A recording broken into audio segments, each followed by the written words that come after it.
En fait, si tu penses par exemple à la crise de représentation dans laquelle on est politiquement, où des pans entiers de la population n'ont plus aucune existence sur la scène publique, la représentation de secours en quelque sorte qui peut être offerte par ce genre de livre ou ce genre de film, les films où il y a des gilets jaunes, où il y a des personnes racisées, etc., alors que dans le reste du corps social, elles sont démolies, eh bien, effectivement, c'est un lieu de récupération identificatoire. Et je comprends très bien que même si rien d'essentiel n'est touché dans ces films-là et dans ces livres-là, en fait, les agents trouvent là-dedans une force, tu vois. Ça fait déjà du bien d'exister oui. au moins au plan symbolique de la représentation, alors qu'on arrive depuis une position d'invisibilisation. Typiquement, les Gilets jaunes, c'est d'abord les invisibles, puis dans je crois, La Fracture, le film, il y a une mise en scène du Gilet jaune où au moins il advient à quelque chose comme une symbolisation. Et ce que tu as l'air de dire, c'est que c'est déjà ça, mais c'est loin d'être suffisant.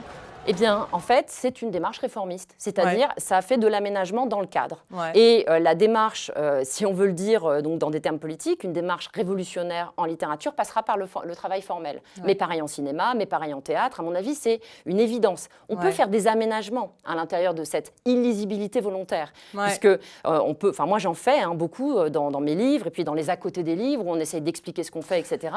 Mais il est certain que ce dérangement-là, il faudra en passer par ce point.